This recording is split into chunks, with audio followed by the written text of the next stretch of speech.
Yet another project.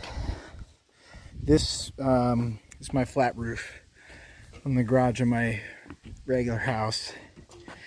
That brand new construction doesn't need any roof work because it's brand new. This one's a little older.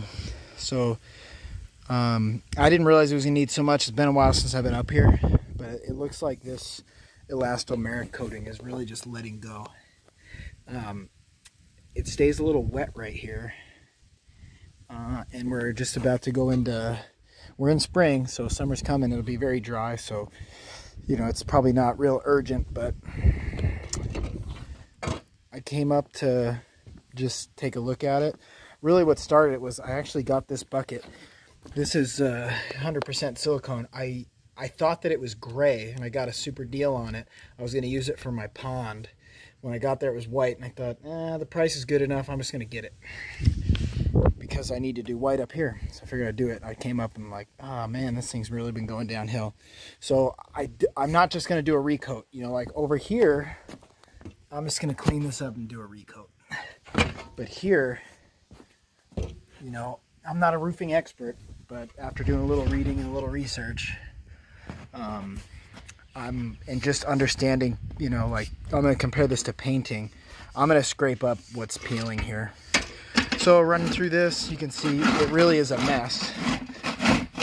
And I've already done quite a bit too. You can see all the junk down there. I was just chucking it off, and then I realized I got to get the scraper and bring up a bucket, and I'm going to be probably a few buckets of old material. So I'm going to scrape it all clean. I brought a pretty strong bristly broom, brush it. I'm going to blow it off with the leaf blower, and then I'm going to let it sit at least a day or two and really cook in the sun and get totally dry. Then I'm going to run the vacuum up here, and I'm going to shop back all the corners and stuff. So like right here, you can see this is really let go. But some of the spots I see, so there's metal flashing edge right here, so I'm going to stay under that. I'm not going to go over it. But like this, for example, has just been painted on top of dirt in the past, it looks like. So I'm going to vacuum all that out of there, and then when I do the coating, just make sure I don't go over top of the flashing. So if anything hits the stucco, it'll run off the flashing onto the roof rather than get trapped under, you know, rather than get behind and under the coating. And then this is where there was a big satellite dish when we first moved, and since then we put in fiber optic, so took all the equipment off. So I'll probably leave these hardware fixtures since they're sealed in already, but it's a good time to do this flat roof. And I also want to keep this in good shape to save money and damage. But additionally, I'm looking up here, if I'm going to do a solar expansion, it'd be pretty easy to do flat roof solar up here. So also think about that if we get an electric vehicle. So to be continued. Should have known this turned into way more work. All along the edge here, this stuff was really just barely hanging on. And I noticed in some spots, like over here, the roofing liquid was over top of this flashing, and it looked like water was behind the flashing and then getting under the roofing, you know, the floor, whatever you would call it, the elastomeric coating. So cutting all that off, I made my way over to here, and basically I find a lot of trouble areas. So I'm pulling and pulling and pulling and yanking, you know, like a little glob right there. So here's what it looks like when I'm pulling it off. I just stop for a minute. Pulling it like this, it's wet underneath and there's a lot of dirt.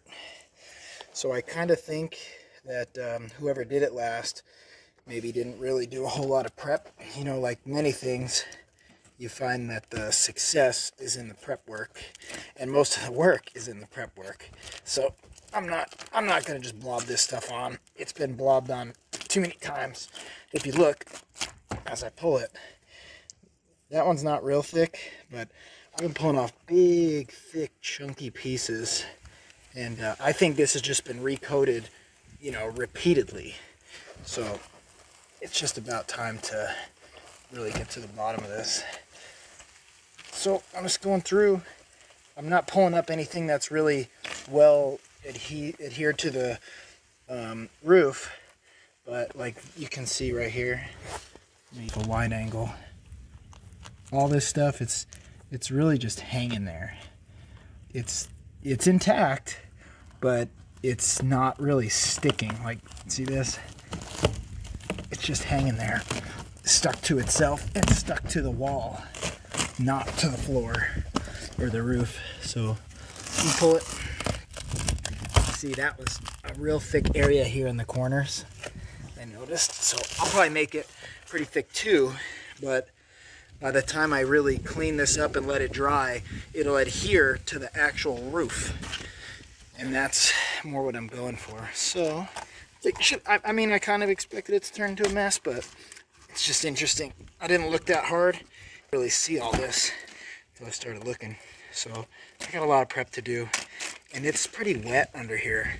So it's looking more like, you know, I'm gonna probably prep this the whole rest of the day. Then I'm gonna probably sweep it up. Then I'm gonna come and hose this whole thing, rinse all this dirt, rinse all this debris, get this really clean, and then let it dry for a couple days. So I might not be ready to do the actual coating for a half a week or so, but continuing. Yep, a lot of scraping, a lot of rinsing, and I'm not thrilled about really rinsing this because, you know, I pulled a lot of stuff. I'm hoping that nothing's leaking through, but the way I kind of see it, I gotta rinse it, or it's not gonna have good adhesion, and I'll end up with a leak, whether now or down the road. So I'm trying to use as little water as possible, but it's taking quite a bit. Kind of puddles right here. So it'd be nice if it had a little more slope, but it's gonna be what it's gonna be. I'm gonna make sure it's sealed up really good though. So if it does puddle there, it's not gonna cause a leak. Still got that side to do. And I may actually just leave this water and start sweeping it towards the drain, so that way I'm using a little less water. Kind of a mess. I didn't design the roof. I was many years ago, but it seems to me like it's a little too flat. More or less what I expected. Took quite a while to get dry. Definitely kind of blew up on me, but I guess it's all right. It's not really a big thing. So this is my approach. I did watch some videos. Originally this was just going to be like kind of top coating it, so I didn't feel like I needed to do that much research, but now that I realized, you know, I got more stuff like this. This is pretty deep right here, and it's, you know, some previous coating exposed. I looked up a lot of the procedures. So my plan is on these worst spots there and going up to these clean outs and stuff, I'm actually going to start off with the sealant rather than the coating. So, you know, this is like a, I don't know, this is what I looked up, and they were, you know, kind of recommending this. I actually may take a closer look and see if this is exactly the same as the big 1 gallon, but they call it a patch, so I'm thinking it's going to be thicker and build up better to fill those spots. So I'm going to go around and I'm going to fill the deep spots that came off the corner due to lack of adhesion, build up around all the clean outs or the drains or whatever, and I've scraped this, cleaned it, blown it, same, you know, fill around this stuff. And then I think I'm just going to do the Eterna coat. You know, I looked at a few different things. There was like a tropi-cool, but this Eterna coat priced a little bit better. It's 100% pure silicone. I'm just going to go heavy on that because I'm not really looking to deal with this again, at least for a long time. So I could have got like $100 for a 5 gallon elastomeric coating, but instead, you know, this is $300. The Henry's tropi-cool was like $475 or something, so it's going to be much more expensive, but I'm expecting it to be more or less lifetime. And I'm also planning to go extra thick here and slowly thin it out as it gets there, maybe just to help move the water along a little bit, help prolong it. So let me get this cracked open and do a little test spot. I've got equivalent of a putty knife, a regular brush, I got that roof brush for an application, and I also got what it recommended was a 3/4 inch nap masonry roller. So got a few options. Let's see how it goes. Alright, getting ready for the final stage here. I think this is going to be where I'm going to work at. So I did the cut in. I put a lot of material on the sides, and I really brushed it up to the side to give it a little bit of a lip. That way, in case there is any ponding up here, it won't immediately spill over the coating, the silicone. So like here, honestly, mostly what I did was I just dumped it out and kind of pushed it around and let it self-level. And then same here where the rough area was, I dumped a lot. I burned through that whole 5 gallons because I went super thick in these problem areas. I'm gonna get the next one up and I'm gonna go pretty thick on these trouble areas and then more roll it onto the areas that are no problem. So I'll go through double the material than it recommended, but I'm gonna be happier with the outcome. I'm not looking to do this again, so it's coming along. And it's done. So the big roller was probably a pretty good idea.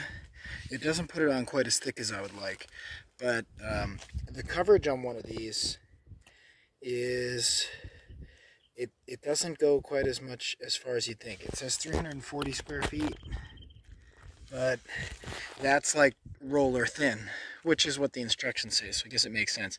If you're planning to dump this out and squeegee it on, you're not going to get 340 square feet of coverage. It's just, there's no way. So, check it out. Although I think the roller is adequate, it's just, you know, it's kind of like reading some people were saying they just go ahead and squeegee it on, which that's cool, but not at that rate. So it's all wet. I'm not going to walk on it, but I got up under the edge really well with a combination of things, and some of the spots where it looked like maybe problematic, I used that patch and really built it up. And then with a lot of it, that silicone is pretty workable, so I was able to just like dump a row and use the brush to kind of like build it up to the edge, so it does have a nice coverage. And then here where the problem areas were that were really bad, I just dumped it out. I dumped it right into there. I let it fill all the little crevices and cracks, and then out here in this area out here where it was pretty clean anyway, you know, that's where the roller really saved me from burning through all the material. So I used, you know, I used basically 10 gallons and 1 gallon of the patch to do this, and this is 20 feet deep, 30 feet wide. So I guess really I'm a little over the you know, maybe it should have lasted 700 feet and only last 600, but and plus that didn't account for the sealer. But I would say I'm just a little bit over, but I'm overall happy with the result. I don't anticipate having any problems, but I will do a follow-up in a year or so, next rainy season, see how this is holding up. So there's my finished product. Yeah, this silicone is way nicer than the elastomeric. It's a lot more money, but I mean, it's just thick and smooth. I mean, just clean. So, it turned out sweet. If I get, that stuff is expensive though, 450 bucks for the Henrys, or like 3 something for the blackjack. If I get a good deal, you know what I'm gonna do? I'm gonna get one more 5 gallon and I'm gonna just really just mush it out here, like with a squeegee. Because here it covered really well, but where the previous stuff failed, you know, it's got a pretty nice edge on it. I feel like it's probably good, but if I could really fill this up, you know, I feel like I'd be literally, I wouldn't even come up here till I retire, which is a long way away for me. So it'd be like, you know, at least I could know for sure that I'm totally done. And even right now, it might be totally done. That's what I'm saying. If I get a good deal, like I messaged somebody who's got a bucket of it for 200 bucks, or even one more guy with 175. If I can get it for that price, I would shoot extra material down. Otherwise, it covered almost what the bucket said it would. Obviously, I went really heavy in the corners where it was having problems before, but I don't know. It's nice.